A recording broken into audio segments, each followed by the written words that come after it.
যেই মানুষটা অল্পতেই যেই জিনিসটা পেয়ে যায় না, তখন সেটা তারা মূল্য দিতে জানে না। হোক সেটা প্রিয় মানুষ বা অন্য কিছু।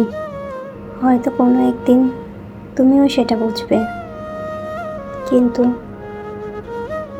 খুব বেশি দেরি হয়ে যাবে। হয়তো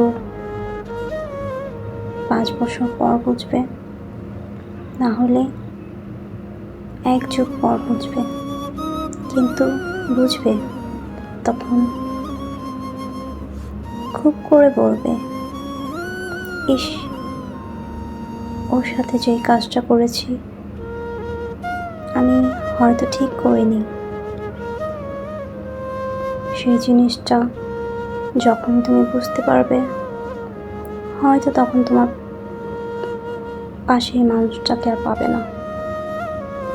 আমি জীবন থেকে একটা জিনিস শিখেছি, একটু ভালো মতন বাঁচতে হলে সুখে থাকতে হবে, কিন্তু একটু স্বার্থপরও হতে হবে।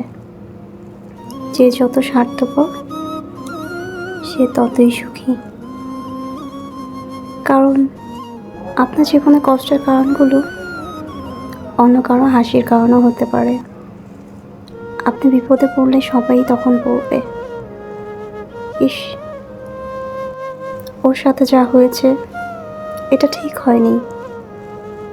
সবাই এসে আবার বলবে, আস্তে আস্তে সবটা ঠিক হয়ে যাবে। আদৌ কি সবটা ঠিক হয়? যে মানুষটার সাথে হয় শুধু সেই মানুষটাই জানে যে তার সাথে কি হচ্ছে। সেই মানুষটাই জানে তার রাতে ঠিক মতন ঘুম হয় না, খেতে বসলে তার গলা দিয়ে খাবার নামে না। মাঝে মাঝে নিজেকে অনেক অসহায় মনে হয়, কিন্তু এটা কেউ বুঝবে না। এটা যার সাথে হয় শুধু সেই বুঝবে।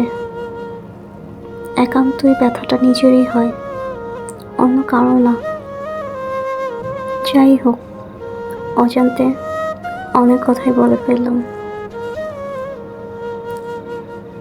কিছুদিন আগে হুট করে একদিন মামা গেলাম বন্ধুরা মিলে। ইচ্ছে করলো একটু বাহিরে যাই, তাই চলে গেলাম। এই নিয়ে আমার 2 বার মাওয়া যাওয়া হলো। সবাই যখন ইলিশ মাছ দেখতেছিল, তখন আমি ঘুরে ঘুরে দেখছিলাম যে আগে যখন আসছিলাম একবার, এখন একটু চেঞ্জ হয়ে গেছে। ওখানে গেলে দেখবেন অনেক ধরনের মাছ পাওয়া যায়, কিন্তু আমি মাছ সম্বন্ধে তেমন একটা বুঝি না। ইলিশ মাছটা পছন্দ করি, তাই ইলিশ মাছটাই নিয়েছি। যখন ওরা ইলিশ মাছটা ভেজে দিল, দেখে একটা মনে শান্তি আসলো। প্রচুর ক্ষুধাও লেগেছে সবার, তাই আমরা সবাই খেতে বসে পড়লাম। খাওয়া শেষে আমি বললাম যে আমি একটু পান খাবো। তখন ওরাও বললো যে ঠিক আছে, চল যাই। গেলাম। আমি আবার জিজ্ঞাসা করলাম যে পানের এখানে কি কি দেওয়া হচ্ছে। উনি আমাকে বলতেছিল অনেক কিছুই দিয়েছে। এত কিছু তো আমার মনে থাকে না, কিন্তু একটু ভয়ও লাগছিল যখন আগুন পানটা আমার মুখে দিচ্ছিল, যে এটা আমার গায়ে পড়বে নাকি। দেখলাম না, কিন্তু আমার খেতে অনেক কষ্ট হলো। তারপরও খেলাম। বাট অনেক মজার ছিল বিষয়টা। সবাই মিলে মজা করলাম, এটাই তো অনেক। কিছু সময় হলো এই স্মৃতিগুলো আঁকড়ে ধরে থাকতে পারি, এটাই তো অনেক, তাই না? তাই এই সুন্দর মুহূর্তগুলো একটু ফ্রেম বন্দি করে নিলাম।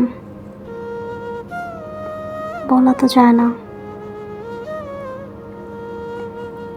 কাল এই মুহূর্তটা আর ফিরে পাই কিনা।